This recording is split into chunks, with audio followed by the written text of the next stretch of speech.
Boa noite, pessoas lindas, bem-vindas ao Elas por Elas.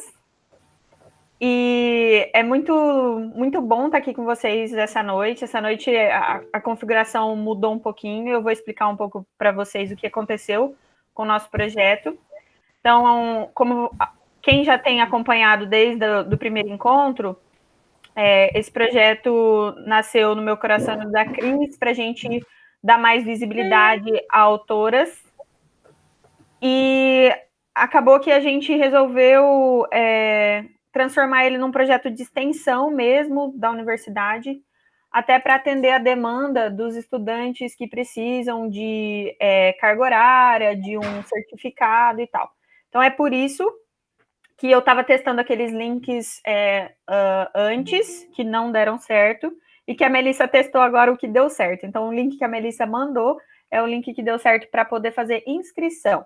Se você não tem interesse de certificado e está aqui só pelo prazer de falar de literatura, que é também, eu acho que é o motivo maior e mais forte de todo mundo que está aqui. Então, se você só tem esse motivo, você não é motivado por horas complementares da sua universidade, então você não precisa se inscrever, tá? Mas a gente tem essa opção, então, para se inscrever. Nós vamos começar a controlar toda vez que a gente tiver um encontro aqui, a gente vai ter uma espécie de formulário de chamada, né, de presença, para a gente conseguir ver os 75% para emitir certificação depois. Então, é por isso que tem esse link. Então, aqueles que tiverem interesse podem se inscrever ali, tá bom? Então, hoje, a nossa equipe do Elas por Elas está completíssima com a nossa maravilhosa estudante Melissa, que muito prontamente aceitou o convite para ser monitora e ajudar eu e a Cris com todos esses aparatos tecnológicos que às vezes a gente acha que é high-tech e não é nada, né? A gente precisa de gente nova para ajudar a gente. Ai, meu Deus. Eu nunca pensei que eu ia chegar nesse nível de falar que eu ia precisar de gente mais jovem para me ajudar com tecnologia. Mas sim, chegou. E o mês de agosto é o mês que eu vou trintar, então isso está mais pesando ainda na minha consciência. Meu Deus. Enfim, então essa é a nossa equipe, professora Cris, eu e Melissa, estamos à frente então do encontro. E hoje estamos inaugurando o formato de convites especiais, com pessoas especiais. E a nossa convidada da semana é a Maísa. A Maísa, essa lindeza que vai falar daqui a pouquinho, ela é a minha amiga, colega de profissão, veterana na faculdade, no mestrado, tem uma trajetória muito bonita. Depois, se vocês quiserem fazer perguntas para a Maísa sobre a trajetória acadêmica dela, de leitora, essas coisas, vocês vão ter a chance de fazer isso.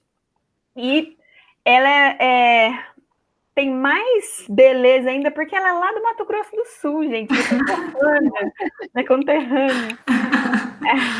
É tão gostoso ter gente do Mato Grosso do Sul aqui. Estou muito feliz. E aí, assim, a gente vai deixar a Maísa apresentar o convite que a gente fez para a Maísa, eu vou explicar para vocês. A gente fez o convite para ela falar de alguma autora. E aí ela escolheu Marina Colasanti. E aí, é claro, né, gente, que eu tenho certeza que isso aqui vai lotar de leitores de Marina. A nossa ilustre presença da professora Kátia aqui, que vai dar um bate-papo muito legal, tenho certeza.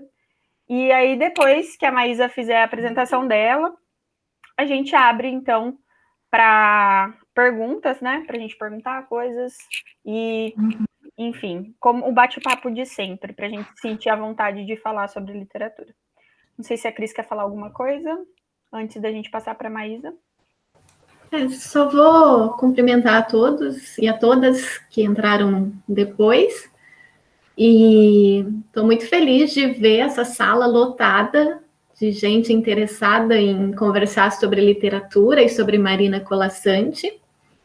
Então, é um espaço, né, muito, muito legal para bater um papo sobre literatura de autoria feminina. E daí só queria cumprimentar em especial a Maísa e já agradecer por estar aqui conosco. E agradecer a presença da professora Kátia também, que vai nos prestigiar também com essa fala sobre a Marina Colasanti. E aí só queria avisar que quem quiser fazer perguntas e às vezes não quiser usar o microfone, pode escrever a pergunta ali, que a Melissa vai ficar atenta às perguntas e daí vai nos passando, tá? Então, se alguém quiser deixar uma pergunta, por favor, ou outra informação, comentário, todos são bem-vindos, tá ok?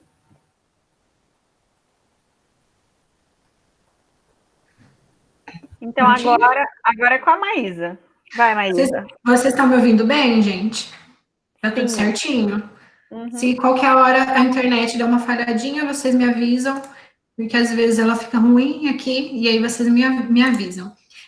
Eu queria agradecer muito a Jordana, as professoras, porque é sempre um prazer falar de literatura, e eu adorei o formato do projeto, adorei muito, porque acho que é uma oportunidade da gente, de vocês conhecerem várias autoras, várias escritoras, por mulheres que são apaixonadas por elas. E eu sou apaixonada por Marina Colasanti, acho que ela, depois da Clarice Lispector, sem dúvida, é a escritora que eu mais leio e releio. Eu gosto muito da Marina, porque ela tem uma escrita que fala muito com a gente, ela tem uma escrita muito objetiva, muito direta, então eu sinto que ela fala muito com a gente, a cada vez que a gente volta para reler, e quando a gente conversa com leitores de Marina Colasanti, eles têm essa mesma sensação de que você cresce, você se modifica a cada vez que você lê, a cada vez que você relê um conto, uma poesia ou um texto da Marina. Então, eu gosto muito dela.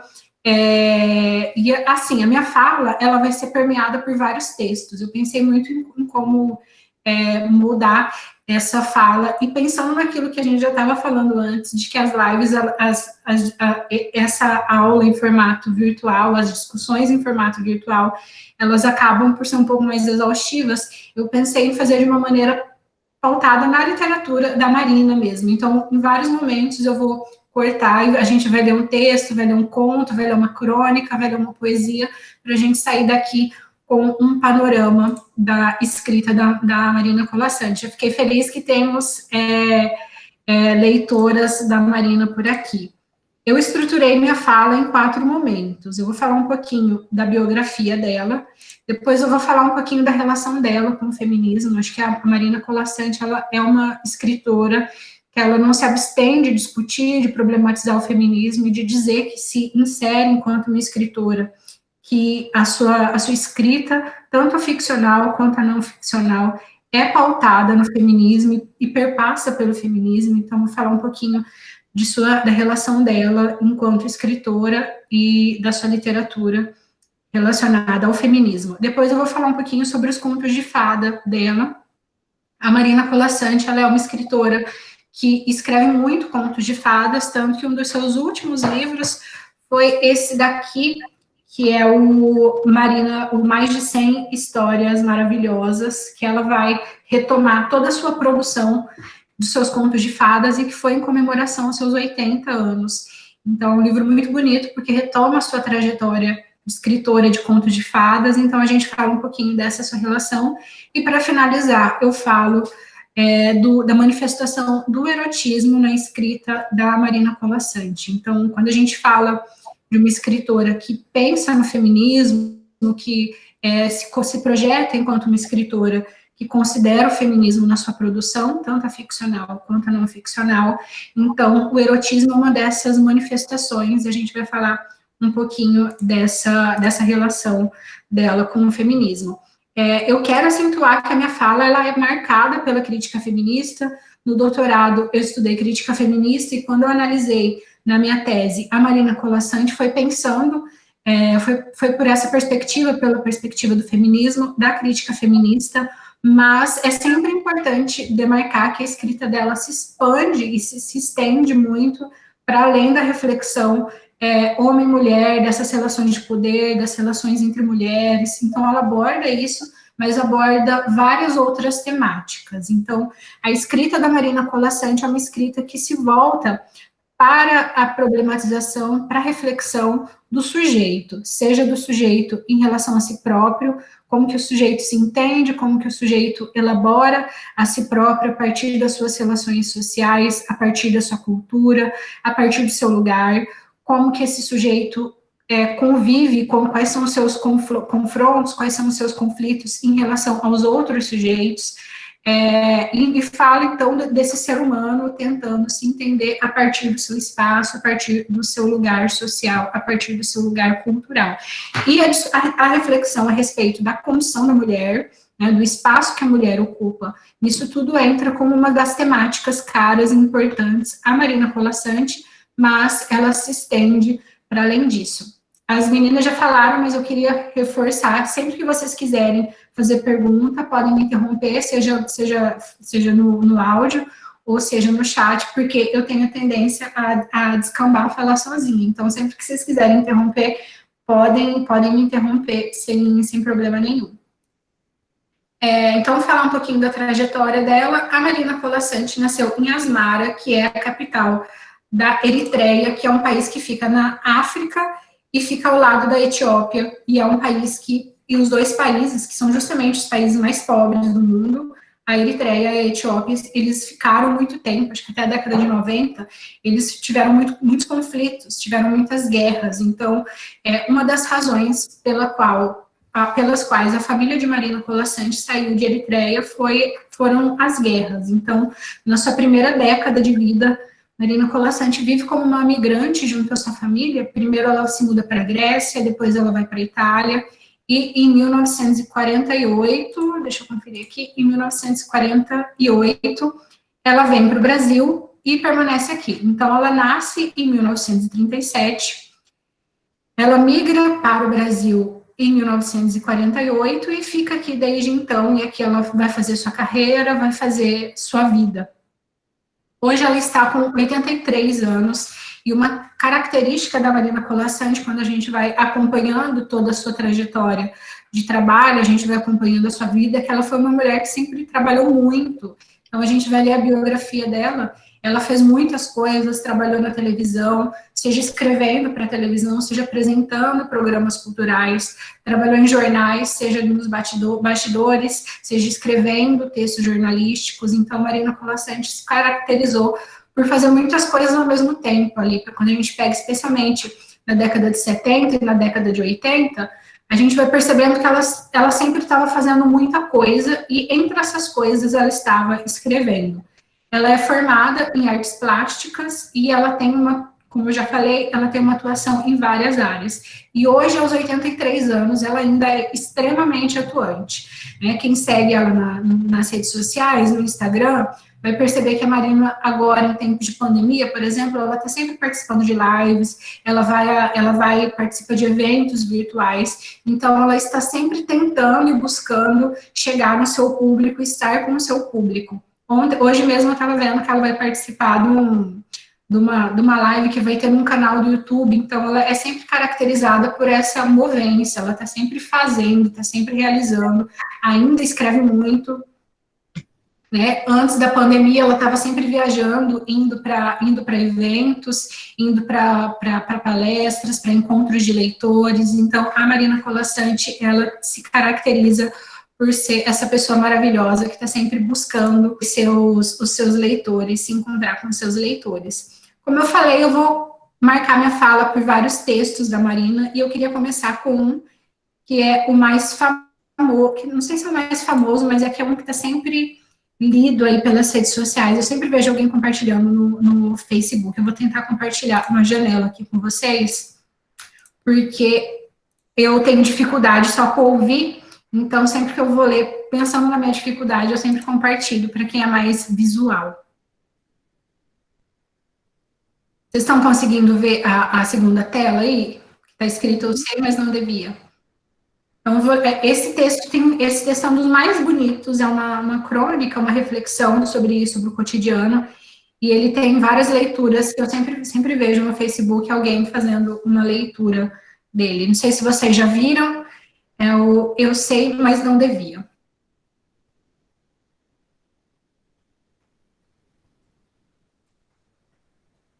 Tá dando para ler, né? Eu sei, mas não devia. Eu sei que a gente se acostuma, mas não devia. A gente se acostuma a morar em apartamentos de fundos e a não ter outra vista que não as janelas ao redor. E, porque não tem vista, logo se acostuma a não olhar para fora. E porque não olha para fora, logo se acostuma a não abrir de todas as cortinas. E porque não abre as cortinas, logo se acostuma a acender mais cedo a luz. E à medida que se acostuma, esquece o sol, esquece o ar, esquece a amplidão.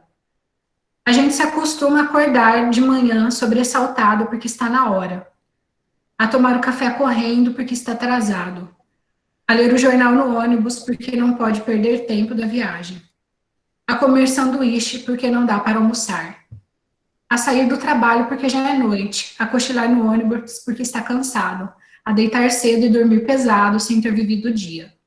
A gente se acostuma a abrir o jornal e a ler sobre a guerra, e aceitando a guerra, aceita os mortos, e que haja números para os mortos. E aceitando os números, aceita não acreditar nas negociações de paz. E não acreditando nas negociações de paz, aceita ler todo dia da guerra, dos números, da longa duração. A gente se acostuma a esperar o dia inteiro e ouvir no telefone, hoje não posso ir, a sorrir para as pessoas sem receber um sorriso de volta, a ser ignorado quando precisava tanto ser visto. A gente se acostuma a pagar por tudo o que deseja e do que necessita, e a lutar para ganhar o dinheiro com que pagar, e a ganhar menos do que precisa, e a fazer fila para pagar, e a pagar mais do que as coisas valem, e a saber que cada vez pagar mais, e a procurar mais trabalho para ganhar mais dinheiro, para ter com que pagar nas filas em que se cobra. A gente se acostuma a andar na rua e ver cartazes, a abrir as revistas e ver anúncios, a ligar a televisão e assistir a comerciais, e a ir ao cinema e engolir publicidade, a ser instigado, conduzido, desnorteado, lançado na infindável catarata dos produtos. A gente se acostuma à poluição, às salas fechadas de ar-condicionado e cheiro de cigarro, à luz artificial de um ligeiro tremor, ao choque que os olhos levam na luz natural, as bactérias da água potável, a contaminação da água do mar, a lenta morte dos rios. Se acostuma a não ouvir passarinho, a não ter galo de madrugada, a temer a hidrofobia dos cães, a não colher fruta no pé, a não ter sequer uma planta. A gente se acostuma a coisas demais para não sofrer, em doses pequenas, tentando não perceber. Vai afastando uma dor aqui, um ressentimento ali, uma revolta colar. Se o cinema está cheio, a gente senta na primeira fila e torce um pouco o pescoço. Se a praia está contaminada, a gente molha só os pés e sua no resto do corpo. Se o trabalho está duro, a gente se consola pensando no fim de semana. E se no fim de semana não há muito o que fazer, a gente vai dormir cedo e ainda fica satisfeito porque tem sempre sono atrasado. A gente se acostuma para não se ralar na aspereza, para preservar a pele. Se acostuma para evitar feridas, sangramentos, para esquivar da faca e baioneta, para poupar o peito. A gente se acostuma para poupar a vida, que aos poucos se gasta e que gasta de tanto acostumar, se perde de si mesma. Eu amo esse texto da Marina Colasanti, porque ele fala, né, ele sempre nos encontra, e hoje ele nos encontra num momento muito específico, que a gente está se acostumando com os números dos mortos na pandemia. A gente vê as pessoas... olha só, eu começo a chorar. A gente vai se acostumando com os números, a gente se acostuma com as pessoas desrespeitando o isolamento, com as pessoas, e essas pessoas que estão desrespeitando o isolamento já estão descrentes, como a gente vê lá dos números das guerras, a gente não acredita mais nas negociações de paz, e a gente não acredita mais que as medidas de isolamento, elas são necessárias. Então, a gente vai se acostumando, e a gente se acostuma para a gente poder meio que economizar um sofrimento, e de tanto economizar sofrimentos, a gente vai sofrendo cada vez mais. Então, esse texto da Marina Colasanti, ele é sempre bem-vindo, porque a gente está sempre adiando, seja uma coisa pequena, seja uma coisa grande, mas a gente está sempre se acostumando a alguma coisa. E a gente não devia. A gente precisa sempre ter em mente que a gente se acostuma e por mais que a gente se acostume, a gente tem que ter na nossa cabeça uma voz falando que a gente não devia. Tá travando para mais alguém?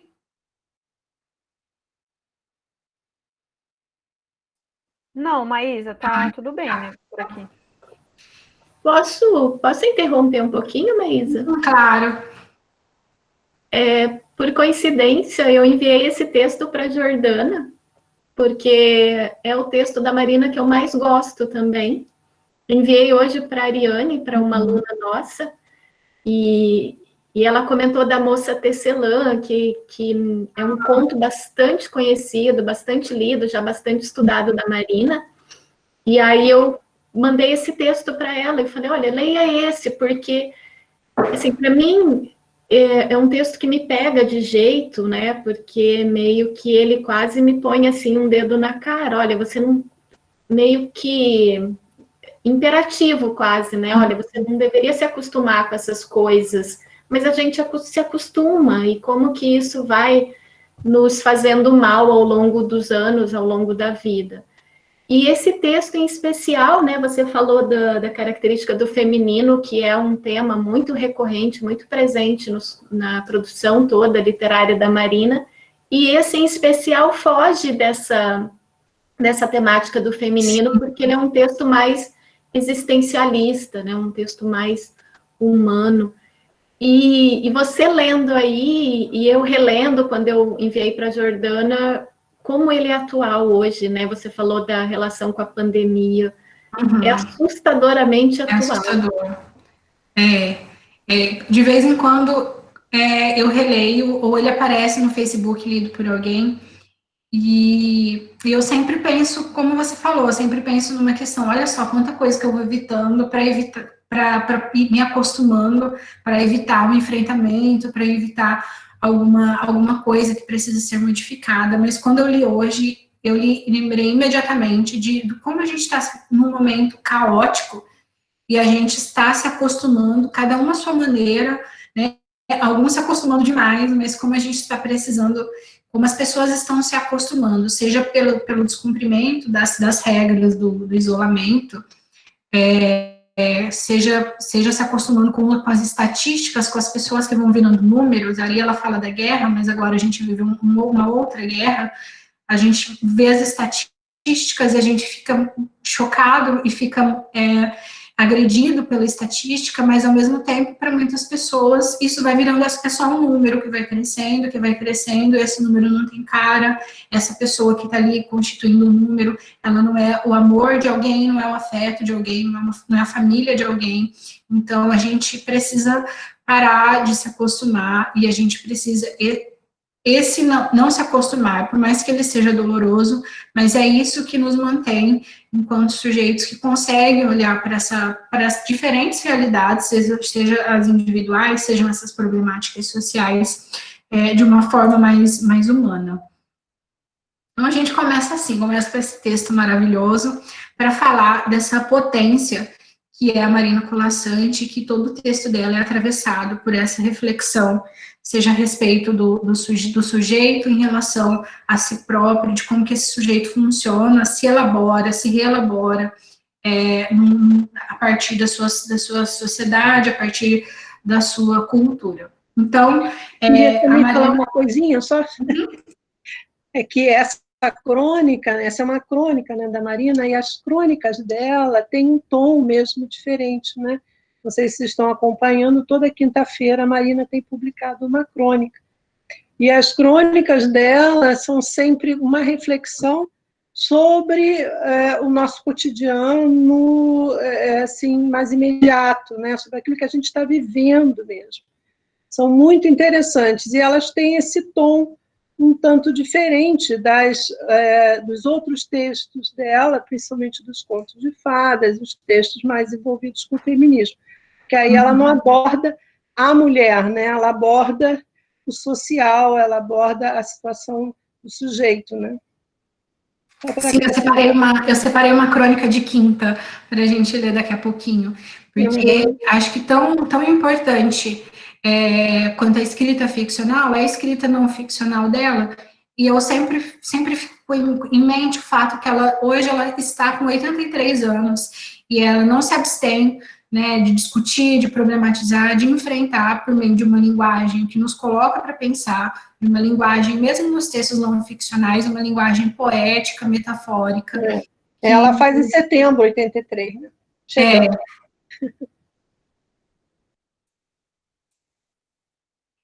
Enfim, aí então ela além da sua carreira enquanto jornalista, enquanto artista plástica, enquanto escritora, ela também atuou como tradutora.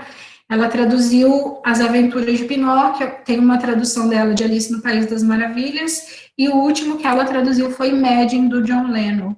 Então ela tem aí, como a gente vai vendo, vai acompanhando, uma vasta carreira em várias áreas. Ela tem mais de 50 títulos lançados entre livros ficcionais e não ficcionais. Então, a Marina, ela vai dividindo a sua vida ali entre escritas ficcionais, sempre priorizando textos curtos. Então, a gente vai acompanhando a produção dela, a gente percebe que ela tem uma predileção pelos textos curtos, e tem até um livro aqui que a gente fala daqui a pouco, que ela tem vários microcontos, ela tem uma predileção pela economia da palavra. E a gente vai percebendo que cada palavra dentro de um conto da Marina Colasanti é carregado de significado, é carregado de sentido. Então, a gente vai percebendo que ela tem essa predileção pelos textos curtos, e isso faz com que cada texto debate, obviamente, porque ela consegue sintetizar nos seus textos uma série de sentidos, uma série de significados. Como ela é artista plástica, ela prefere sempre ilustrar os seus próprios livros. A maioria, principalmente a produção mais atual, que ela vai conseguindo, né, deixar com uma cara menos mercadológica, ela vai trazendo uma série de ilustrações feitas por ela própria. E aí as ilustrações são majoritariamente em preto e branco, aqui está azul e branco, que é o formato do livro, mas é sempre uma ilustração que vai complementar e que não vai interferir no texto verbal. E isso é importante porque, especialmente a literatura infantil e juvenil, o texto visual ele vai ter muita importância, ele tem um significado, né, bastante importante, tem uma relevância. E aí, muitas vezes, os ilustradores, eles acabam por dar, às vezes, um outro significado para o texto verbal, ou complementar de uma forma que a Marina Colasanti não acha interessante. Então, ela costuma ilustrar sempre os seus próprios livros, que aí eles vão ficando com a cara dela e com a característica que ela deseja. O primeiro livro que ela publicou foi esse aqui, Eu Sozinha, que foi em 1968. Né? E aí, esse Eu Sozinha, ele tem uma característica muito bacana, que é ser constituído por textos por textos autobiográficos e por textos ficcionais. Então, os números ímpares é sempre um texto que fala sobre a vida dela.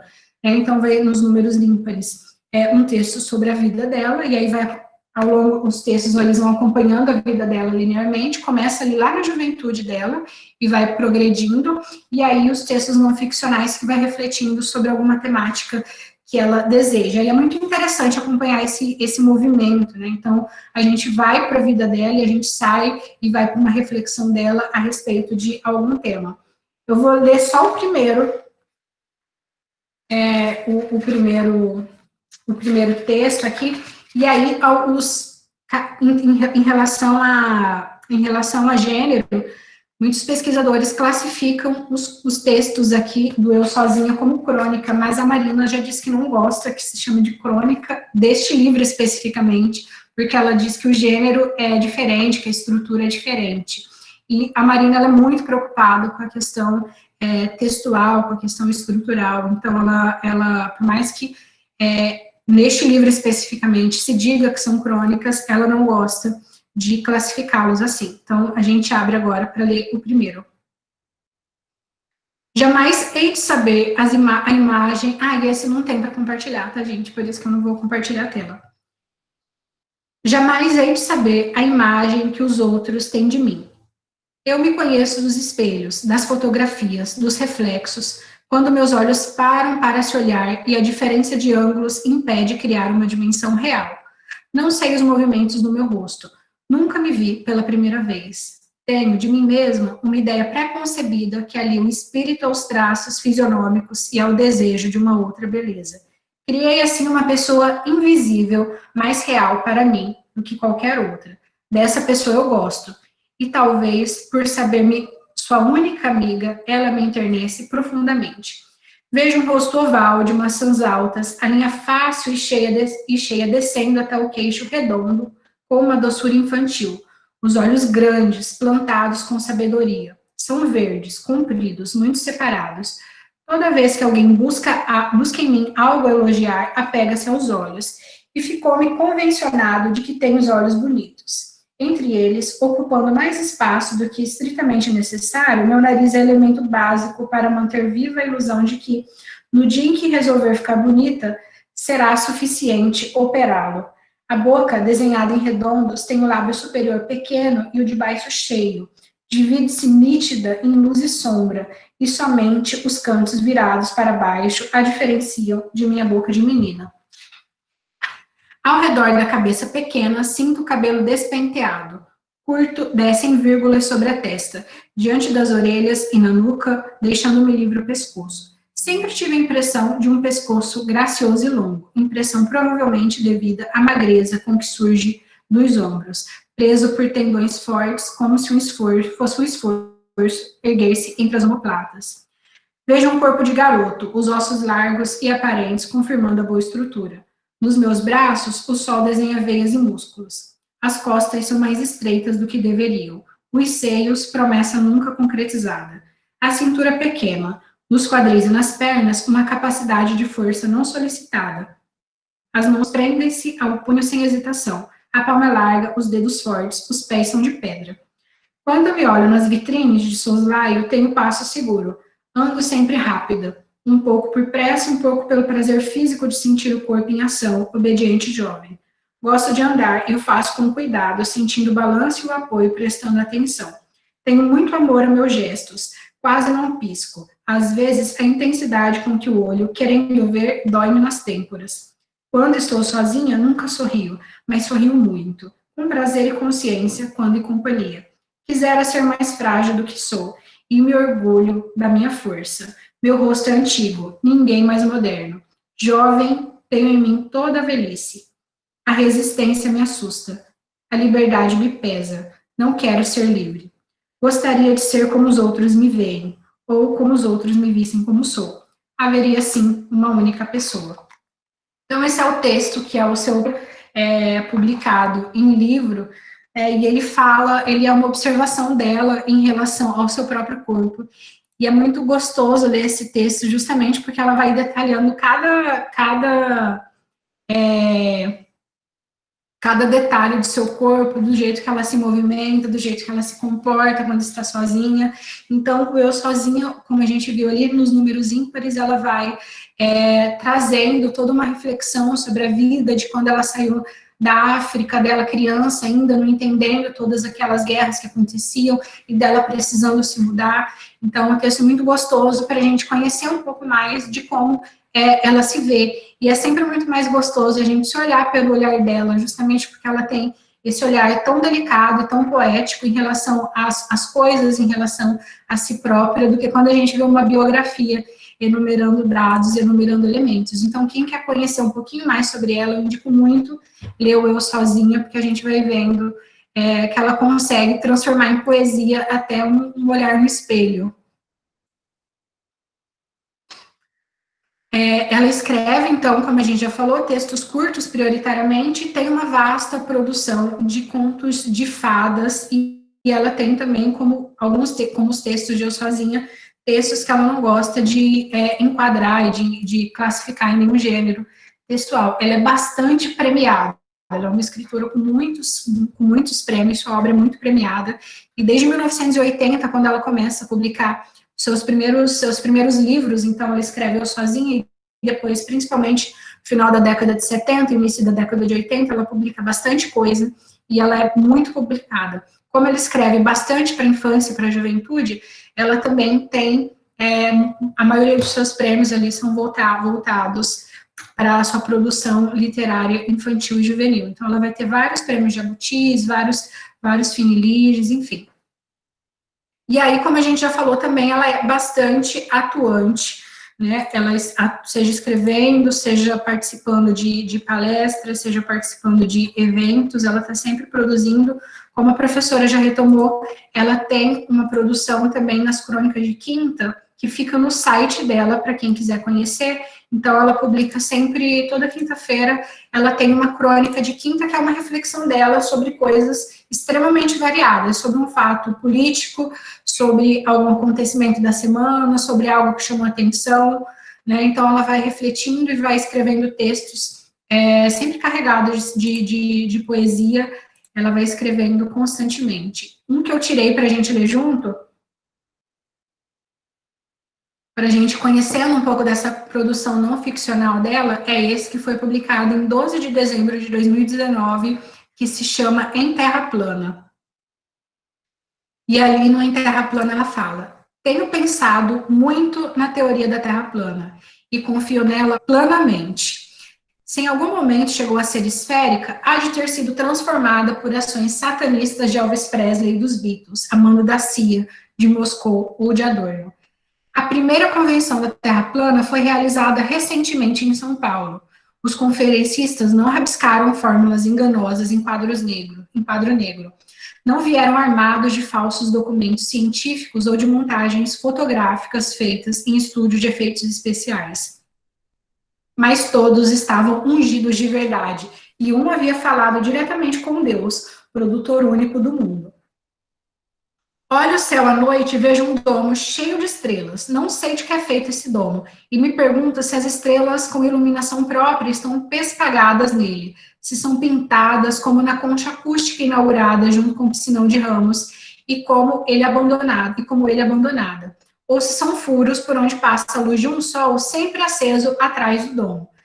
Tenho algumas dúvidas, porém, sobre a retirada do domo quando chega o dia. Quem a realiza? E com que meios ou ferramentas? Nenhum barulho se ouve, além do canto dos pássaros e dos galos. Sei que basta um gesto, mas ainda assim não posso crer que o Criador condenaria a si mesmo a semelhante escravidão diária. A chuva é outro elemento que tento pensar de forma prática, como dona de casa que sou. Se derruba a garrafa d'água sobre a mesa, tenho que enxugar depressa com um pano, antes que a água escorra pelas bordas e manche o carpete. A mesa não possui força de gravidade, mas quando chove torrencialmente, não há ninguém com pano por perto, as cidades inundam, os rios transbordam, quando devia tudo escorrer pela borda da terra plana, que não sendo redonda, não tem força centrípeta apta a segurar a água. Mesmo assim, não posso aceitar a autenticidade do trabalho de Gideon Mendel, um sul-africano que desde 2007 tenta nos enganar com uma série de fotos intitulada Retratos Submersos, em que vítimas de inundações são fotografadas com a água alcançando vários níveis do corpo. Não acredito minimamente que as geleiras estejam derretendo, nem que haja aumento do nível dos oceanos. Sei que a divulgação dessas notícias faz parte de um plano de estupidificação globalizado. Um grupo francês de evolução do clima, GIEC, chegou a prever um aumento do nível do mar de 110 centímetros em 2100, mas as intenções dos franceses são bem conhecidas. O que me garante é saber que, além das colunas de Hércules, o mar continua despencando, sempre despencou, espécie de Iguaçu salgado que nada atinge. Para onde vai tanta água, não me foi explicado. Do alto da minha ignorância, imagino que seja pulverizada ao entrar na atmosfera, dando origem às nuvens que darão origem à nova água para encher os mares. Isso é, se existe atmosfera. Enfim, a Terra não é quadrada nem delimitada por seus 4 horizontes, como foi no passado para muitos chineses. A Terra é plana e tem um motivo indiscutível para acreditar nisso. Só em terra da mais absoluta plenitude seria Damares Alves, titular da pasta de Mulher, Família e Direitos Humanos, a que viu Jesus subindo na goiabeira, e que, do meu conhecimento, nada fez de relevante em um ano de governo, considerada a segunda ministra em avaliação de mérito, depois de Sérgio Moro. Então, essa é uma crônica de quinta. ela brinca com esse título, uma crônica de quinta, porque ela é escrita ali às quinta-feiras, e ela versa sobre temas cotidianos, e nesse especificamente é muito maravilhoso, porque ele é todo irônico, então ela vai ali desde o começo, por meio de uma ironia, conduzindo a gente para falar, não, a Terra é plana, e se a gente for pensar bem, a Terra só tem que ser plana, não tem que ser outra coisa, para a gente viver os dias, e para a gente viver essa situação que a gente vive agora. Então, eu gosto, as crônicas de quinta são muito boas, mas essa eu gosto especificamente por conta da ironia, que ela vai levando a gente a refletir sobre esses movimentos anticientíficos, que são esses movimentos da Terra plana, que são essas fake news que vão se difundindo, e sobre esses absurdos que a gente vai vendo acontecer. Então essa é a escrita não ficcional da Marina Colasanti.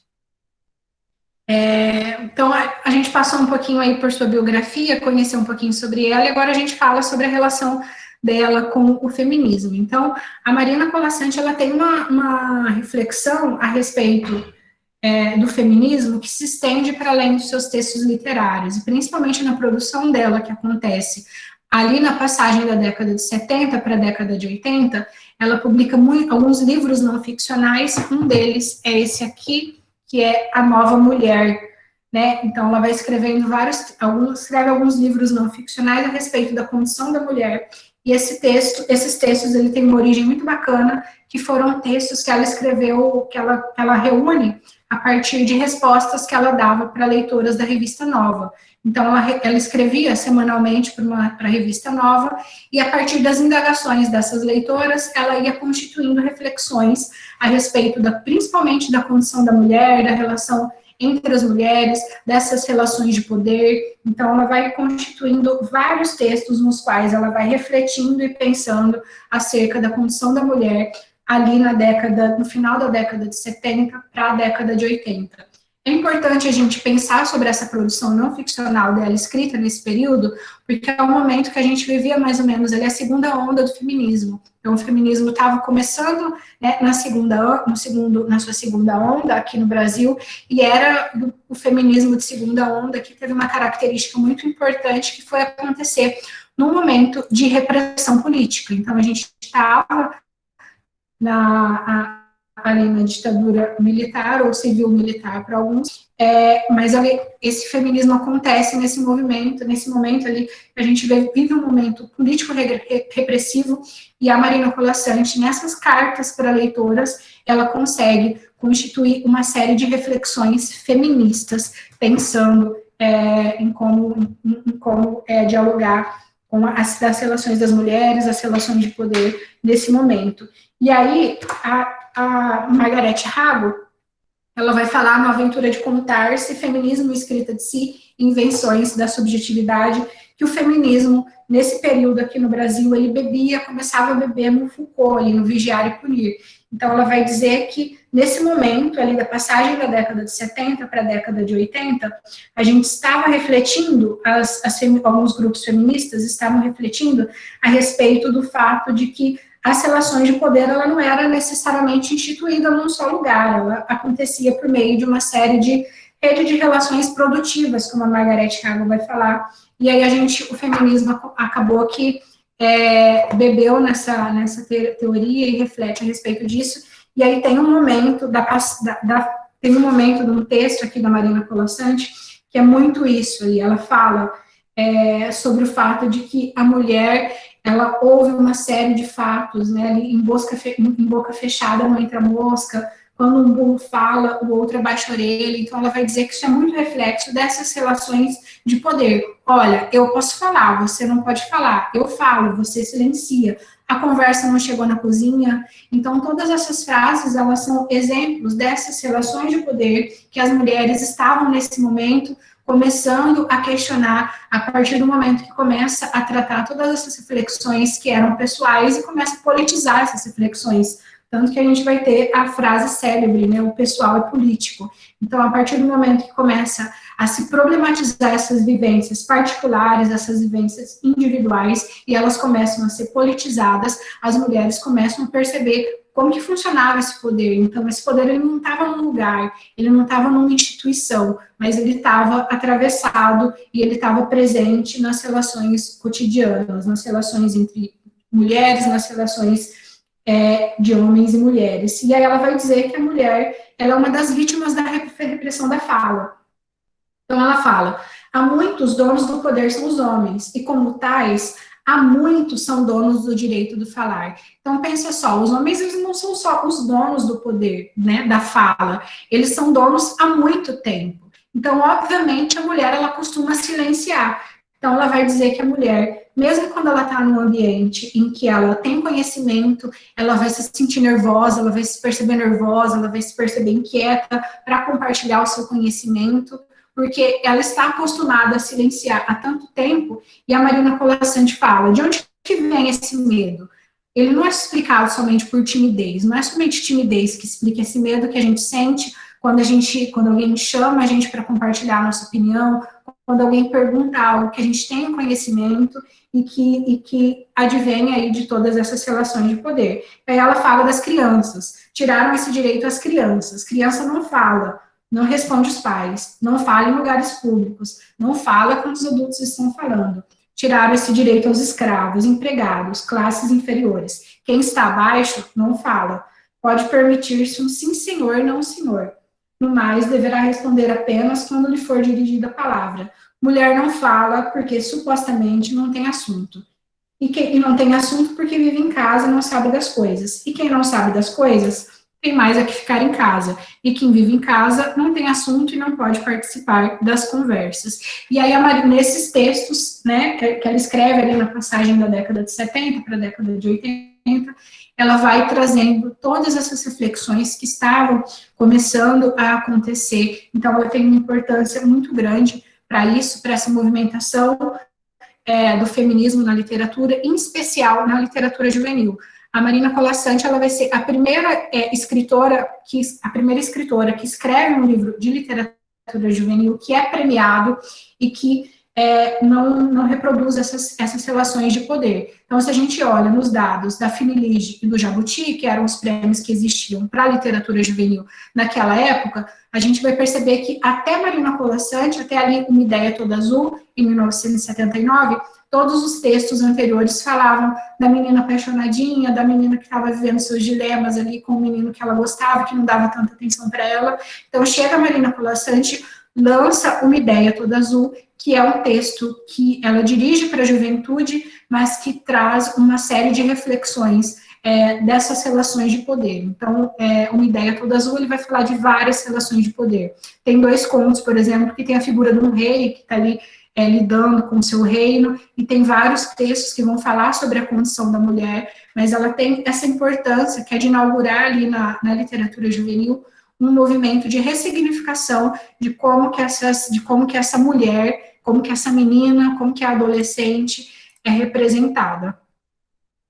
E ela tem um questionamento, um incômodo, acho que como toda escritora, em relação a esse rótulo, literatura feminina, né, porque sempre se pergunta às escritoras, a Uda Rich vai ser uma que questiona sempre isso, né, o fato de que sempre se questiona para as mulheres se a literatura dela é feminina. Olha, se a literatura é feminina, você escreve textos de mulher, textos femininos, e a Marina Colasanti, ela sempre vai demarcar. Quando a gente pergunta para uma mulher se a literatura dela é feminina, e ninguém pergunta para homem se a literatura dele é masculina, a gente não está questionando só o texto dessa mulher, a gente questiona a validade desse texto. Porque ninguém caracteriza um texto masculino dessa forma e precisa sempre rotular a literatura feminina dessa maneira, né? É como se estivesse questionando a própria existência, a própria autenticidade.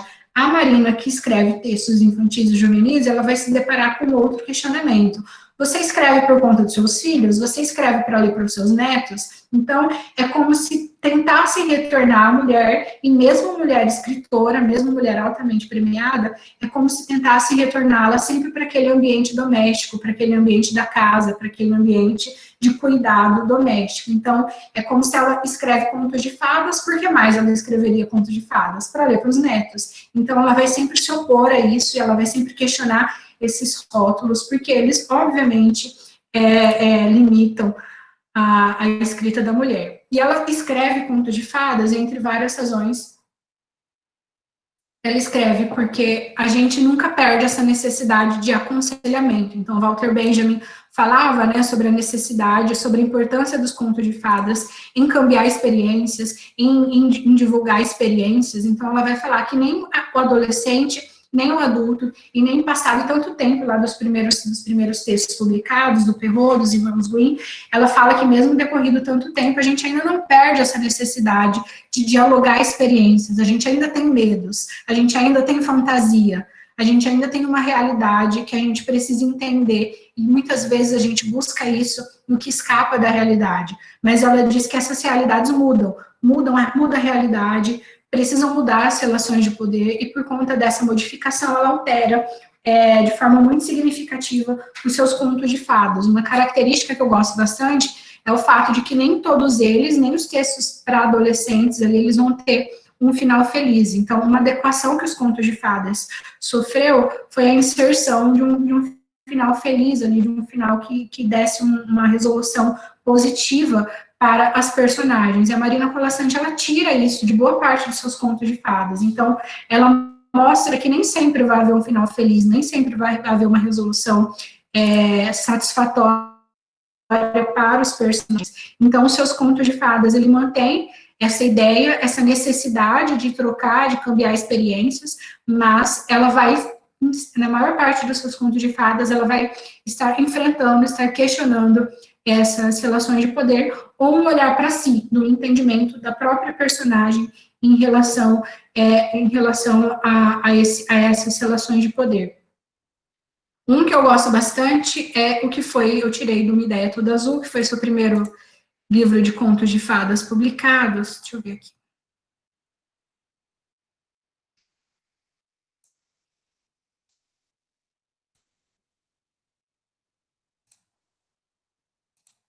Que é Entre as Folhas do Verde O, tá faltando um oi.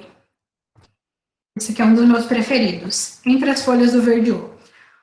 O príncipe acordou contente. Era dia de caçada. Os cachorros latiam no pátio do castelo. Vestiu o colete de couro, calçou as botas. Os cavalos batiam os cascos debaixo da janela. Apanhou as luvas e desceu. Lá embaixo parecia uma festa. Os arreios e os pelos dos animais brilhavam ao sol. Brilhavam os dentes abertos em risadas, as armas, as trompas que deram o sinal de partida. Na floresta também ouviram a trompa e o alarido. Todos souberam que eles vinham, e cada um se escondeu como pôde. Só a moça não se escondeu, acordou com o som da tropa, e estava debruçada no regato quando os caçadores chegaram. Foi assim que o príncipe a viu, metade mulher, metade corça, bebendo no regato. A mulher tão linda, a corça tão ágil, a mulher ele queria amar. A corça ele queria matar. Se chegasse perto, será que ela fugia? Mexeu num galho, ela levantou a cabeça ouvindo. Então o príncipe botou a flecha no arco, retesou a corda, atirou bem na pata direita. E quando a corça, a mulher, dobrou os joelhos, tentando arrancar a flecha, ele correu e a segurou, chamando homens e cães. Levaram a corça para o castelo, daí o médico trataram do ferimento. Puseram a corça num quarto de porta trancada. Todos os dias o príncipe ia visitá-la, só ele tinha chave, e cada vez se apaixonava mais. Mas a corça mulher só falava a língua da floresta e o príncipe só sabia ouvir a língua do palácio. Então ficavam horas se olhando calados, com tanta coisa para dizer. Ele queria dizer que amava tanto que queria casar com ela e tê-la para sempre no castelo, que a cobriria de roupas e joias, que chamaria o melhor feiticeiro do reino para fazê-la virar toda mulher. Ela queria dizer que amava tanto que queria casar com ele e levá-lo para a floresta, que lhe ensinaria a gostar dos pássaros e das flores e que pediria a rainha das corças para dar-lhe 4 patas ágeis e um belo pelo castanho. Mas o príncipe tinha a chave da porta e ela não tinha o segredo da palavra. Todos os dias se encontravam. Agora se seguravam as mãos, e no dia em que a primeira lágrima rolou dos olhos dela, o príncipe pensou ter entendido e mandou chamar o feiticeiro. Quando a corça acordou, já não era mais corça. 2 pernas só e compridas, um corpo branco. Tentou levantar, não conseguiu. O príncipe lhe deu a mão. Vieram as costureiras e a cobriram de roupas. Vieram os joalheiros e a cobriram de joias. Vieram os mestres de dança para ensinar-lhe a andar. Só não tinha palavra e o desejo de ser mulher. 7 dias ela levou para aprender 7 passos. Na manhã do 8º dia, quando acordou e viu a porta aberta, juntou 7 passos e mais 7, atravessou o corredor, desceu a escada, cruzou o pátio e correu para a floresta à procura de sua rainha. O sol ainda brilhava quando a corça saiu da floresta, só corça, não mais mulher, e se passar sob as janelas do palácio. Eu gosto muito desse conto. Deixa eu ver. Eu gosto muito desse conto, justamente porque ele vai falar sobre essa mulher, sobre essa mulher corsa que tem a sua liberdade tolhida. Que tem a sua liberdade tolhida, que tem a sua liberdade limitada ali por um homem que pensa saber o que é melhor para ela. Então, a Marina, ela usa muito essas palavras que são fundamentais para compreender o texto. Então, esse príncipe que ele sai cercado de outras pessoas, de outros homens, e que sai cercado de cães para caçar. E aí, quando eles chegam no lugar, eles encontram uma mulher que é tão bonita, mas ela tem um problema. Ela tem esse problema que é ser metade corsa, ou seja, ela é mulher, mas ela também é livre. E isso precisa ser limitado, isso precisa ser retirado dela. Alguém precisa ir lá e ensinar a ela a civilidade. E o mais interessante desse conto é que eles se amam. Ele ama ela e ela também ama ele. Então, eles se amam e eles ficam travados ali no diálogo, porque um não consegue entender o outro. Mas o príncipe sempre pensa e sempre acha que ele sabe o que é melhor para ela.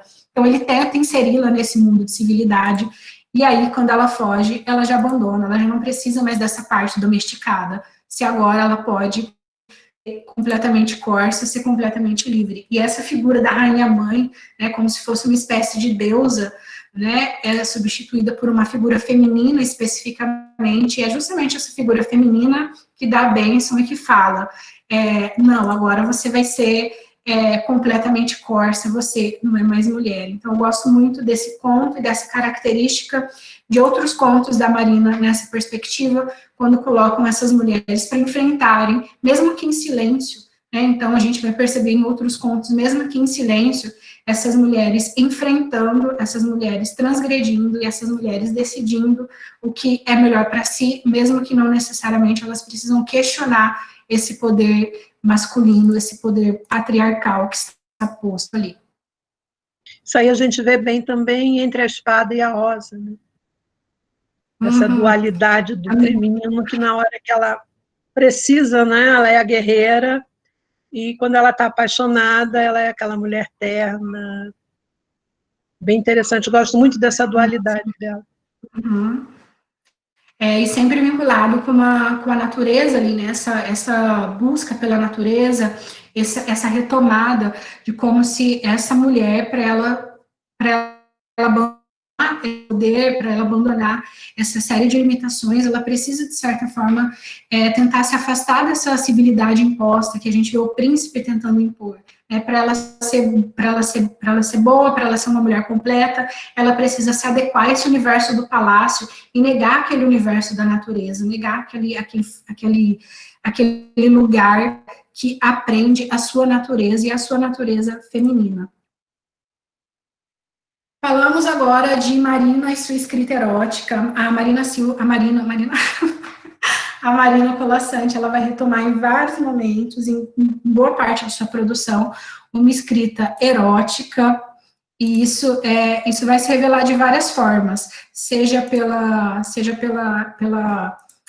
por uma transgressão. Muitas de suas poesias, muitos de seus contos, ela vai apresentar uma mulher transgredindo ali, uma mulher confrontando diretamente esse poder patriarcal, confrontando diretamente essa voz, essas relações de poder. Em outros momentos, ela faz isso de modo muito metafórico, agora, nos seus últimos textos, refletindo a respeito da questão da velhice.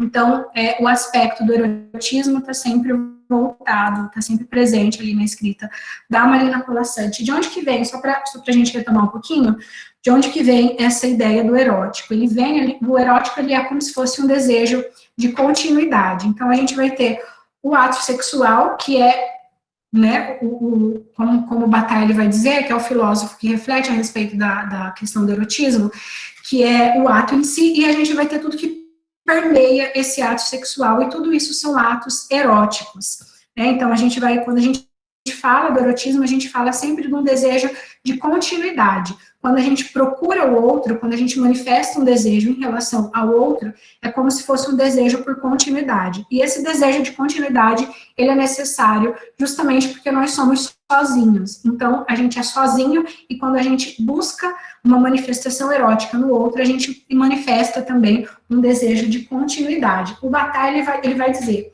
o que está sempre em questão é substituir o isolamento do ser, a sua descontinuidade, por um sentimento de continuidade profunda. Então, a gente busca uma continuidade no outro. A Hilda Rich vai dizer: somos humanos e frágeis, mas antes de tudo somos sós. Então, a partir dessa percepção de que nós nascemos sós e que nós morremos sós, o erotismo, ele é como se fosse uma manifestação de um desejo de continuidade no outro, e uma continuidade que a gente sabe que a gente nunca alcança essa continuidade completamente, mas a gente está sempre buscando, e porque a gente está sempre buscando, a gente está sempre promovendo atos eróticos. E aí a gente vai ter, em relação ao feminismo, a gente vai ter uma reflexão sobre o erotismo muito importante, porque a gente vai associar isso aos interditos. Então, a mulher foi impedida durante muito tempo de falar sobre sexo, de falar sobre desejo, de falar sobre atos eróticos. Então, por conta disso, isso vai se manifestar na literatura, inicialmente, lá nas primeiras publicações, relacionando sempre como o sexo como desejo em relação ao mal ao qual não se pode resistir. Então, quando a mulher começa a falar sobre erotismo, para que ela possa falar sobre erotismo, ela precisa assumir que ela está em pecado. Então, olha, eu estou em pecado, mas eu não resisti. E isso vai se modificando com o tempo, conforme vai passando o tempo, mas no início ele tem essa característica. Para que a mulher possa romper esse interdito, para que ela possa finalmente falar sobre sexo, sobre seu desejo, sobre esse desejo de continuidade, ela precisa admitir que isso é um pecado, que isso é um mal, mas que ela não está podendo resistir. Então, o erotismo é tudo isso que desvincula o sexo de uma necessidade de reprodução, né, e que associa o sexo ou tudo que for relacionado ao ato erótico a um desejo de continuidade. E aí o Bataille vai dizer que o que diferencia o erotismo da atividade sexual é uma procura psicológica, independente do fim natural encontrado na reprodução. Então, ele vai dizer que o ato erótico, ele não necessariamente precisa se concretizar no sexo, mas ele é essa movimentação, ele é o que nos move, é esse desejo, é o que nos coloca, o que nos conecta de alguma forma em relação ao outro. E na escrita feminina, isso vai, na escrita de mulheres, na escrita da Marina Colasanti, isso vai estar manifestado de várias maneiras, seja por uma transgressão. Teve até um microconto que eu publiquei na rede social mais cedo, que ela diz, deixa eu encontrar aqui.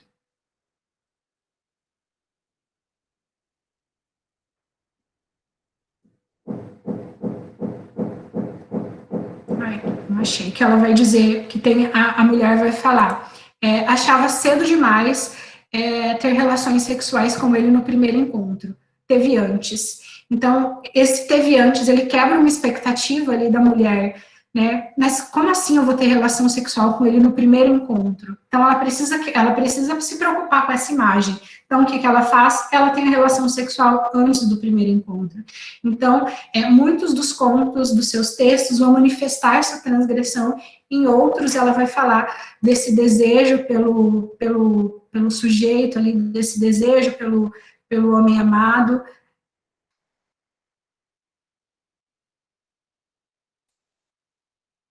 Tem um mais antiguinho que ela fala aqui, que chama Entre um Jogo e Outro. Ter você nu na cama, que deleite. E como a gente brinca e rola e ri, para depois sentar nos lençóis descompostos, o corpo ainda suado e continuando sempre o mesmo jogo, falar a sério de literatura. Te beijo no cangote e pensa, um outro amante assim, senhor, que trabalho terias para me arrumar se me tomasse estes? Então, ela fala desse desejo, dessa reflexão dela, enquanto mulher, em torno do erótico. Isso se manifesta de várias maneiras, né? Ela trata, em muitos, ela vai tratar do ato erótico como uma metáfora da própria escrita, a escrita como um ato erótico, porque a escrita é uma transgressão.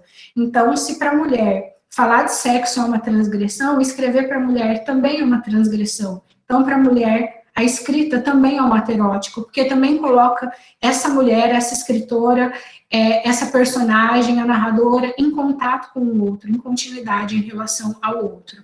Então, quando a gente pensa no erotismo, e principalmente no erotismo escrito por mulheres, a gente vai associar sempre essas duas palavras, a interdição, que é essa proibição, e a transgressão, para que a mulher consiga escrever a respeito de sexo, a respeito da sua sexualidade, a respeito dos seus desejos, ela precisa assumir que ela é alguém proibida de falar isso, e que sempre que ela escreve, ela está promovendo uma transgressão, e isso se manifesta em muitas das poesias, em muitos dos contos, dos microcontos da Marina Colasanti. Gente, é isso por hoje, essa foi a minha fala.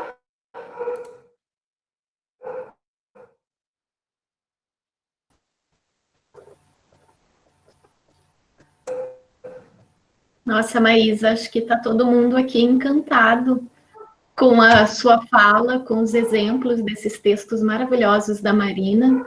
Então, acho que você nos encantou, para usar uma expressão aqui bem apropriada do universo da Marina Colasanti. E antes de passar para uma conversa geral, né, com os nossos participantes aqui, se alguém quiser fazer algum comentário, uma pergunta, eu queria passar a palavra para cá, Kátia, se quiser, claro, apresentar alguma faceta aí da Marina, contar alguma coisa, enfim. Então, eu passo primeiro a palavra para a Kátia apresentar alguma coisa, e eu só ia pedir, Maísa, porque está compartilhando ainda o texto, se você puder interromper o compartilhamento, por favor. E daí expande a tela. Isso, obrigada. Kátia quer fazer um adendo, algum comentário especial? Porque a Kátia, eu falei, né, não tem como pensar em Marina Colasanti e não pensar na professora Kátia. Tem só 30 anos que eu estudo a obra da Marina.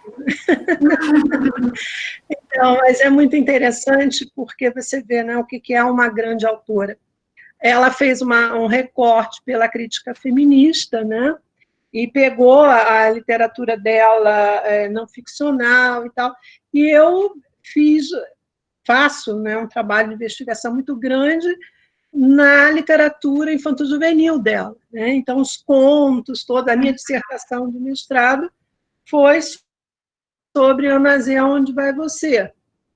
Então, a partir daí, eu comecei a trabalhar com toda a obra infanto-juvenil dela. Mas, recentemente, eu também apresentei um trabalho na UFSC, nem sei mais se foi na UFSC, se foi na UEPG, sobre a poesia dela, né? Eu escrevi um artigo sobre a poesia dela. Aí, na UFSC, foi sobre a figura do velho, né? A representação do velho na obra da Marina, porque é muito interessante como essa mulher de que você está falando, né, que vem desde os primeiros livros dela, ela muda nos livros finais, inclusive eu trabalhei com esses mais de 100 contos, tem um último livro dela, eu não me lembro agora, que foi, porque esse mais de 100 contos é uma compilação, né, dos vários livros dela.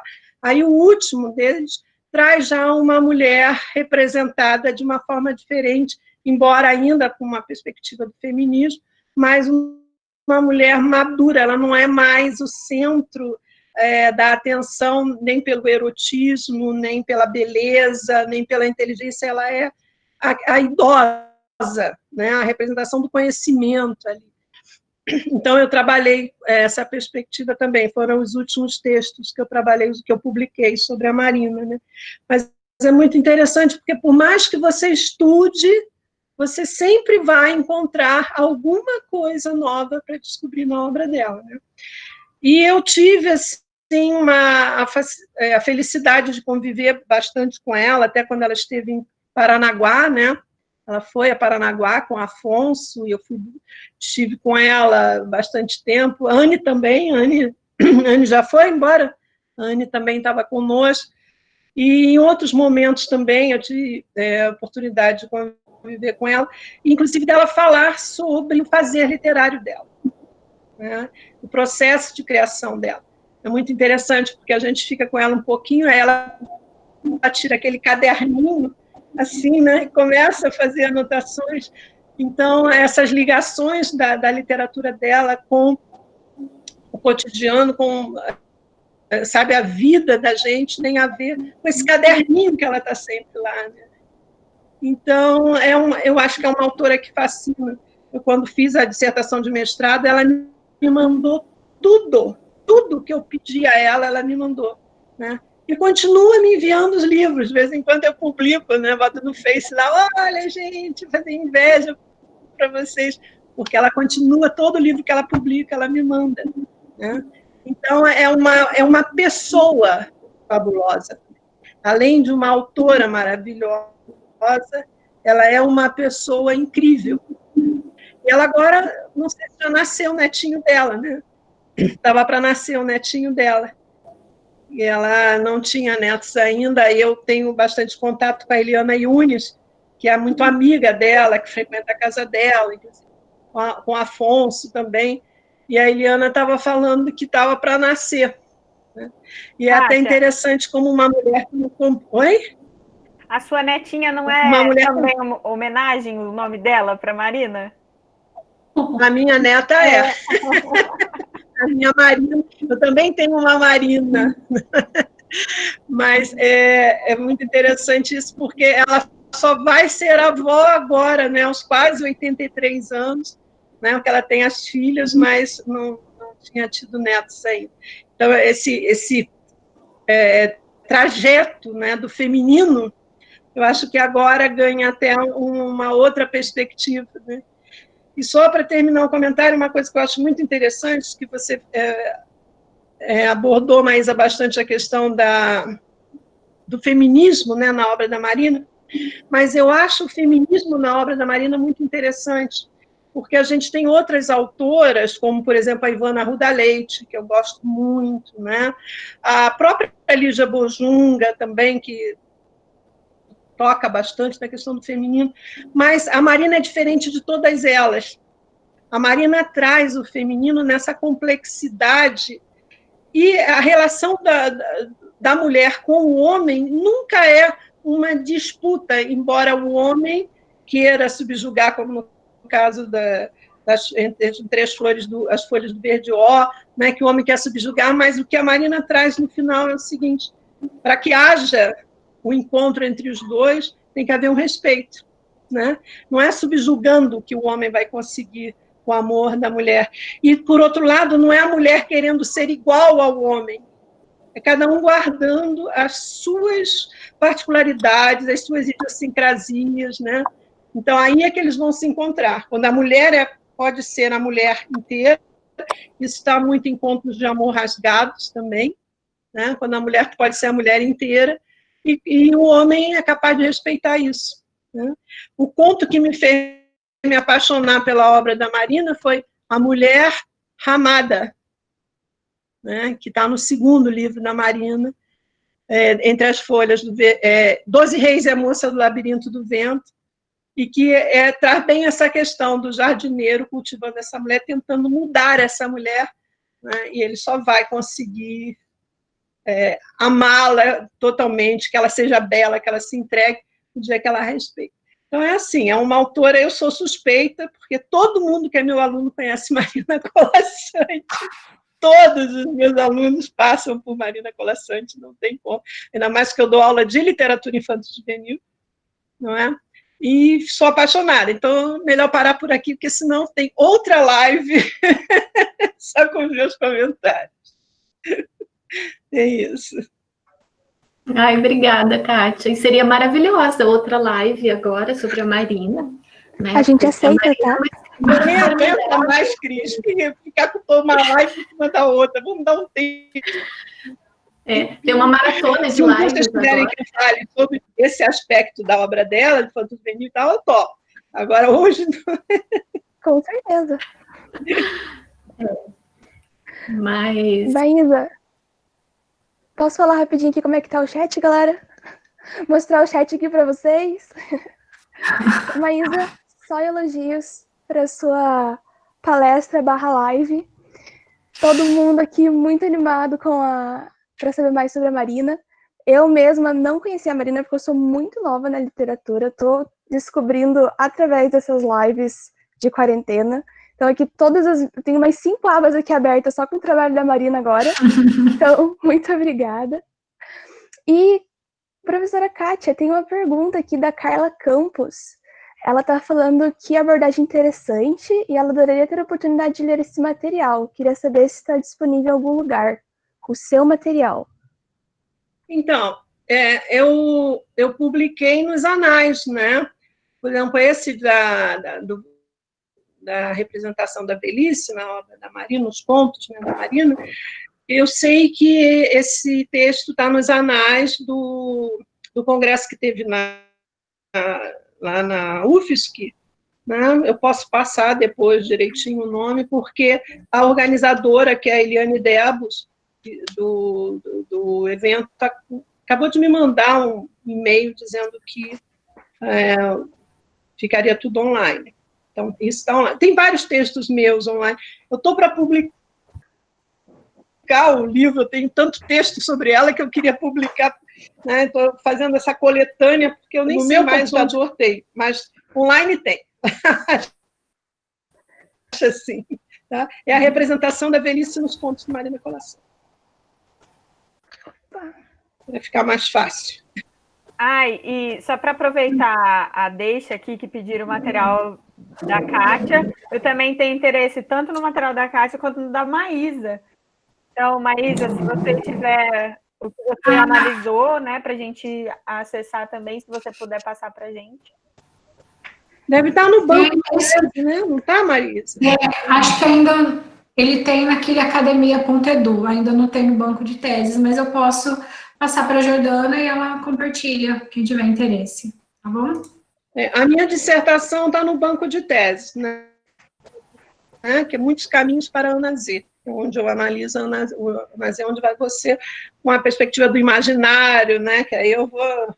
Aquelas coisas que a gente gosta, né, Cris? Pode lá, fui embora. Simbologia, né? Só. Eu queria fazer uma pergunta para a Maísa.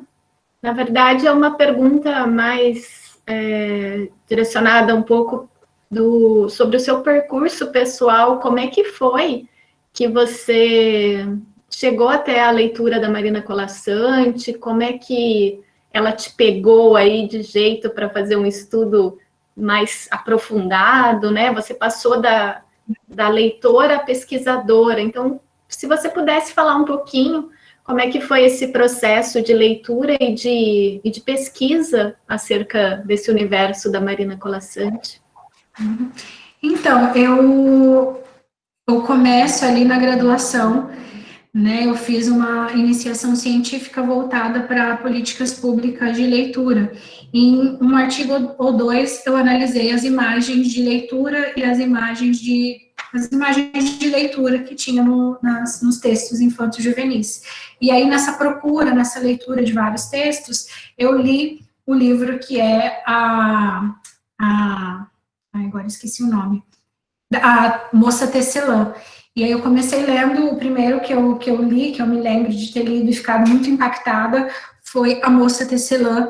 E aí gostei muito dessa, e aí já me chama a atenção essa mulher que constrói o marido, eu não sei se todo mundo conhece, mas a Moça Tecelã, ela constrói várias coisas, de repente ela se sente sozinha e constrói o marido.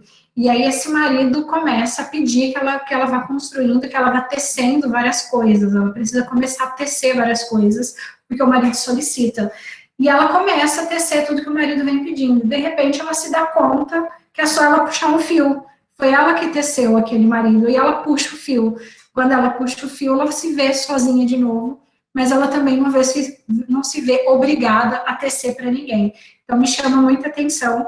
E aí, no meu mestrado, eu pesquisei ainda políticas públicas e eu vou começar a pesquisar Marina Colasanti no doutorado, que eu finalizei agora no ano passado. Então, eu estudei um corpus de 6 obras escritas por mulheres, e entre essas mulheres estava Marina Colasanti, que foram justamente essas obras que promoveram um movimento, uma ruptura ali na passagem da década de 70 para a década de 80, no que diz respeito à representação da mulher nos livros infantos juvenis. Então, como eu falei lá no início, a mulher, ela tinha essa representação, essa menina, essa adolescente, ela tinha um espaço dentro da literatura juvenil. Quando se começa esse movimento da segunda onda, e essas escritoras, né, como Marina Colasanti, como Lígia Bojunga, Ana Maria Machado, começam a fazer um outro percurso, elas promovem uma ruptura muito importante na literatura juvenil, que abre espaço para outras representações, e para representações variadas das mulheres ali na literatura juvenil. Então, ela está na minha tese, está em alguns artigos publicados em eventos, em revistas. Então, eu tenho, como a professora Kátia, quando a gente começa com a Marina Colasanti, a gente se apaixona e não larga mais. Aí, quando a Jordana fez o convite, falar de uma escritora, eu falei, é claro, Marina Colasanti, não tem jeito.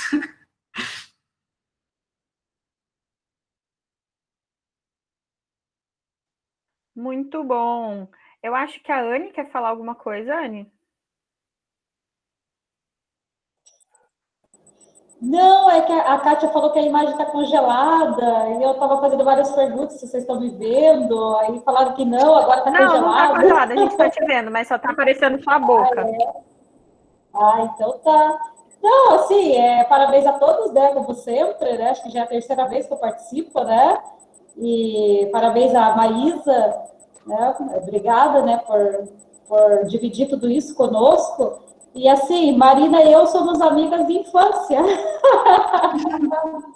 Essa é boa, nós nos falamos semanalmente, mas assim, por incrível que pareça, não falamos sobre literatura, poesia, conto, nada disso. Nós falamos mais coisas do cotidiano nosso mesmo. Nasceu o netinho dela assim, viu, Kátia? Faz 3 ou 4 meses já. É menino. É menino, Anne? Que ironia! Então, não, mas é isso mesmo, assim, então, nossas conversas são muito rápidas, né, até mesmo por causa da vida dela, né, e a minha também, então, assim, nós não temos esse tempo. E o Afonso também está doente, né? Sim. Não sei, a Kátia está me escutando bem, Kátia? Oi? Está me escutando bem? Então, estão me escutando bem? Está meio cortado, mas estou escutando. Então, tá. Mas eu sei que o Afonso está doente. Está cortado aqui para mim. Mas é isso, pessoal. Acho que hoje é mais acho que a vez aí é da Maísa, né? Tá bom? Obrigada, Anne. Acho que a Jordana vai perguntar alguma coisa agora, né, Jordana? Pois já que a gente tem experts em Marina Colasanti aqui, eu queria fazer uma pergunta que é direcionada a quem souber responder. Eu queria saber um pouco como que é a recepção da escrita da Marina internacionalmente, assim. Alguém sabe me dizer? Maísa, quer responder? Acho que eu não acompanho muito ela internacionalmente, mas ela tem várias obras traduzidas. Eu não sei se a professora Kátia tem um acompanhamento disso. Ela tem várias traduções, eu não sei como em relação à recepção. Ela tem bastante coisa em espanhol, principalmente, vários dos livros dela publicados em espanhol. Agora, em inglês, Jordana, eu não me lembro de ter ouvido alguma coisa, ter lido alguma coisa sobre as traduções no inglês, não. Mas eu sei que ela é muito bem conceituada, porque a recepção dela é muito boa, porque, inclusive, ela já foi uma das indicadas para o Hans Christian Andersen, né? Que a Lígia Bojunga ganhou, a Ana Maria Machado e o Roger Mello são os nossos 3 grandes, né, escritores premiados pelo prêmio, que é nada mais, nada menos do que o Nobel de Literatura, né, infanto-juvenil. Quer dizer, nós não temos nenhum autor adulto com esse prêmio, e nós temos 3 na literatura infanto-juvenil. E eu sei que ela chegou a ser indicada.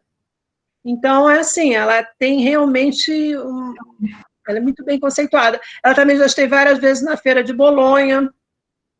Então, a recepção dela é boa, viu? Com certeza.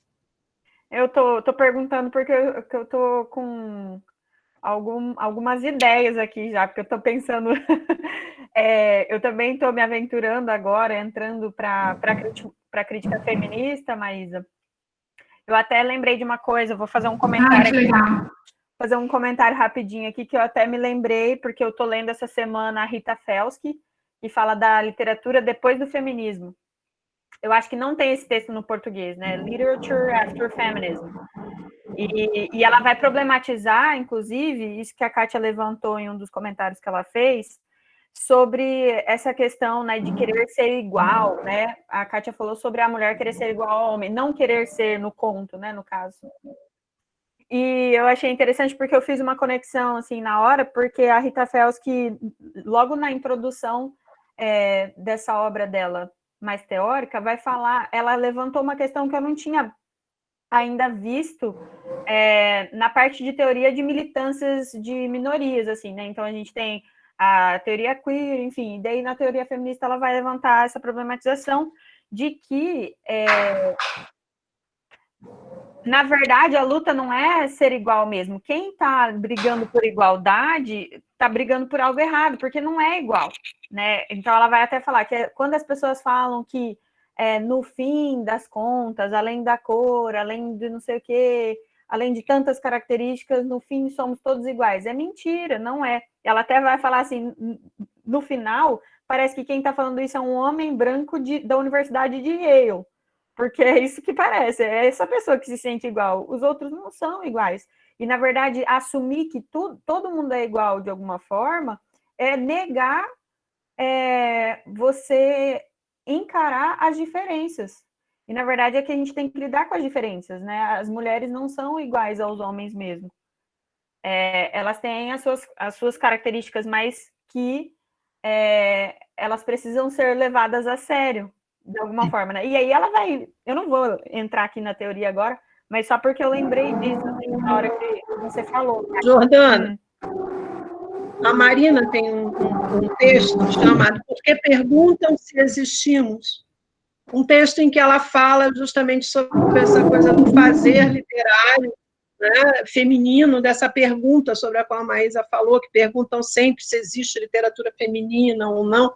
E aí ela vai falar sobre isso, sobre as diferenças que existem entre o homem e a mulher, que o homem pensa diferente, o homem fala diferente, porque então ele não escreveria diferente, né? Quer dizer, se a mulher pensa diferente do homem, fala diferente do homem, porque ela não escreveria diferente do homem. É um texto muito interessante. Não sei se você já chegou a ter. Eu comentei sobre esse texto num TCC que a gente estava discutindo. Eu não sei se você conhece, mas se você não conhecer, eu tenho esse texto, posso te emprestar, posso te passar. Quero sim. E assim, só para finalizar, foi interessante porque eu nunca tinha visto um posicionamento assim, dizendo, né? Porque daí vai falar também da questão das diferenças outras, né? Não só de gênero, por exemplo.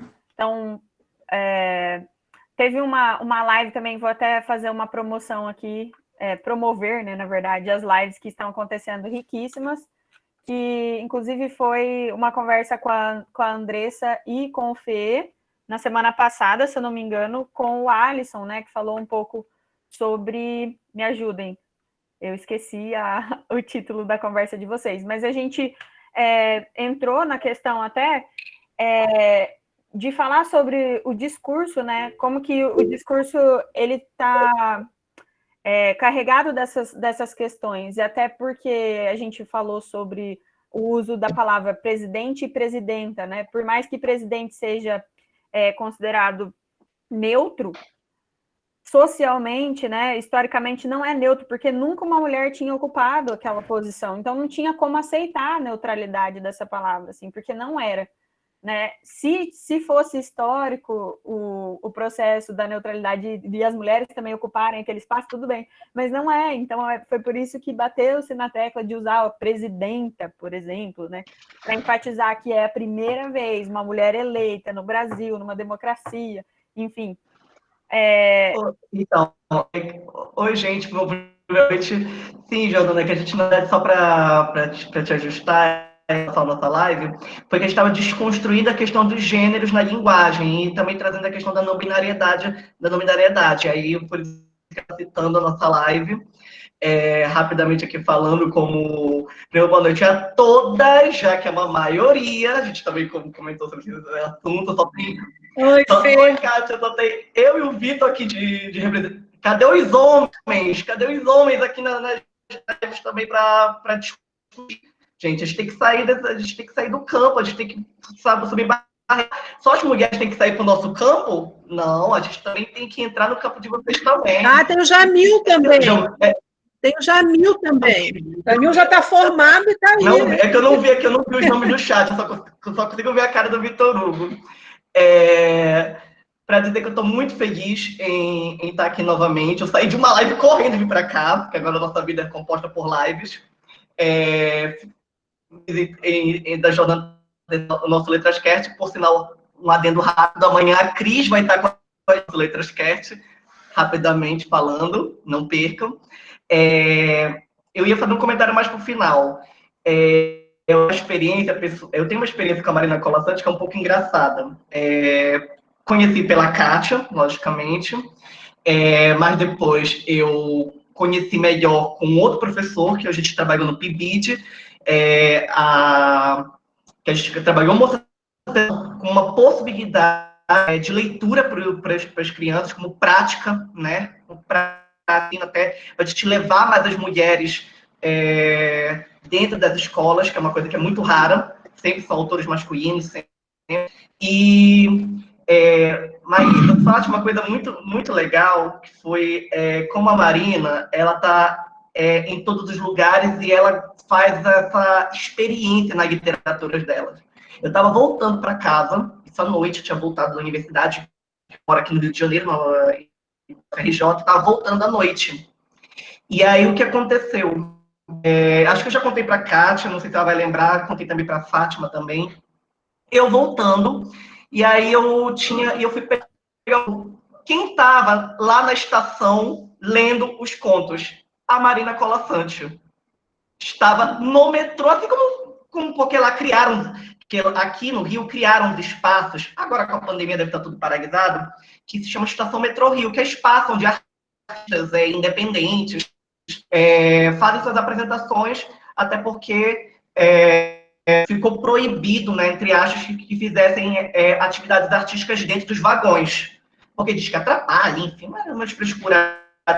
Mas aí, quando eu vejo quem está ali sentada, infelizmente estava encerrando, a Marina Colasanti.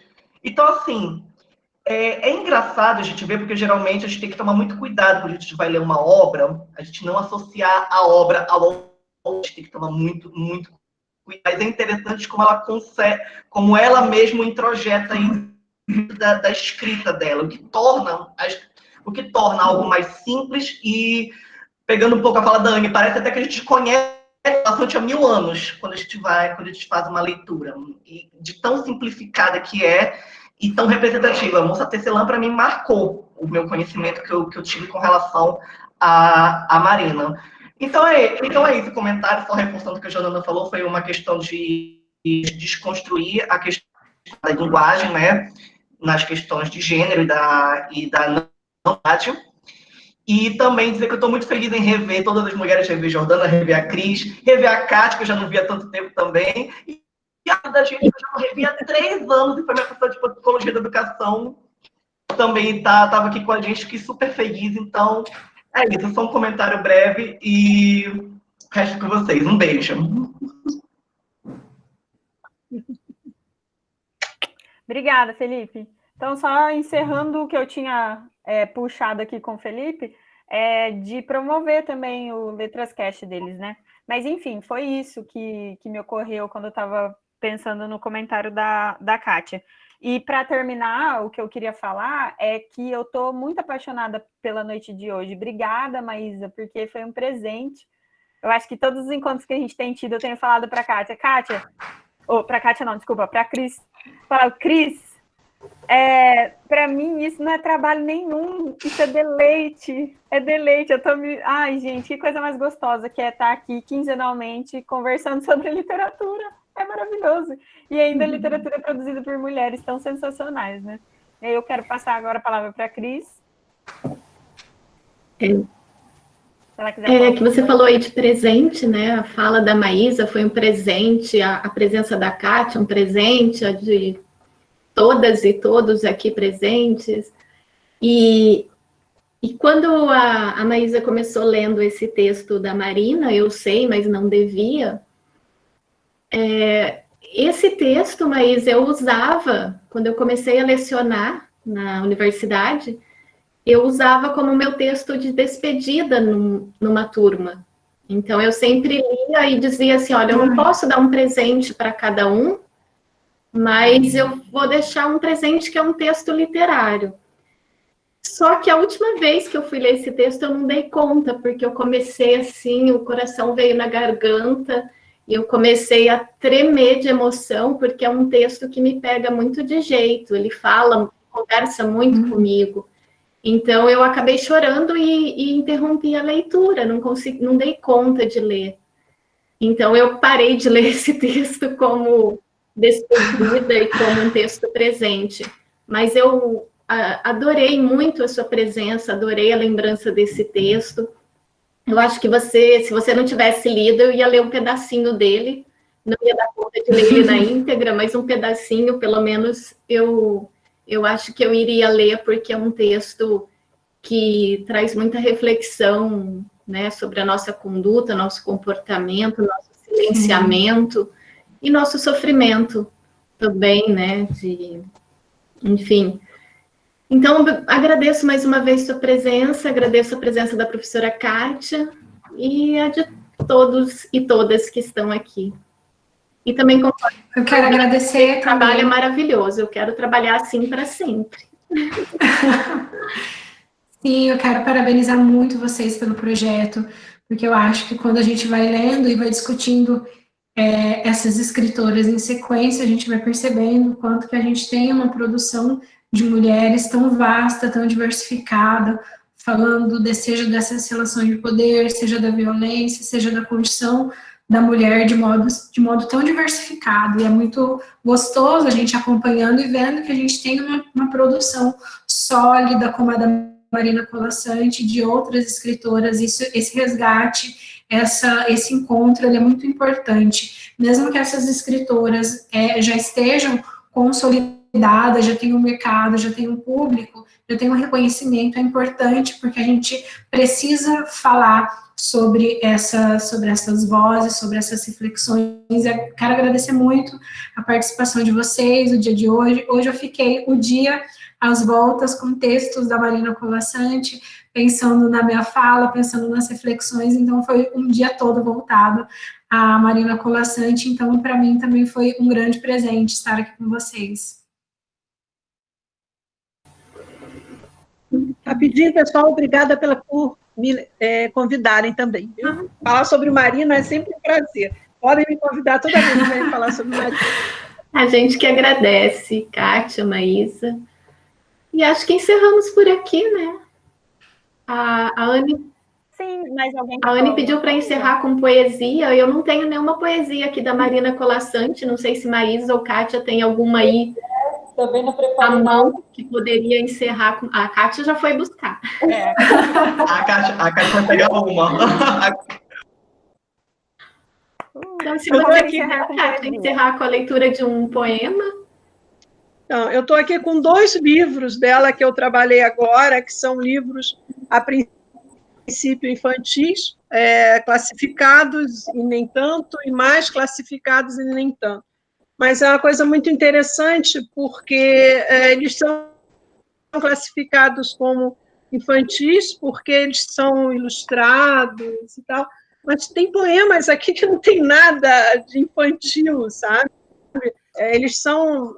A Marina é muito autobiográfica na poesia dela. Ó, tudo autografado, viu, gente? Morro de...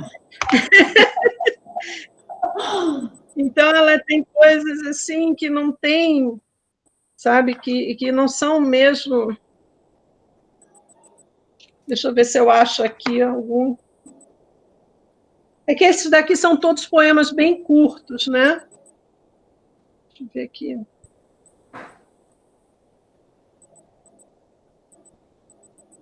Tem vários haikais, ou haikus, né? Haiku. Aqui, vou pegar uma que ela fala sobre o tempo da ampulheta aqui. Não tem título. Na ampulheta, sobre a estante, a areia dorme no fundo, mas sequer por um instante parou o tempo no mundo. Né? Quer dizer, também são poemas curtinhos. Ela tem muita coisa bonita. Amei, que lindo! Perfeito. Esses daqui, eu analisei 4 livros dela agora, né, nesse trabalho que eu apresentei na UEPG. Eu analisei 4, esses daqui são 2, tem mais outros 2 ali. É isso.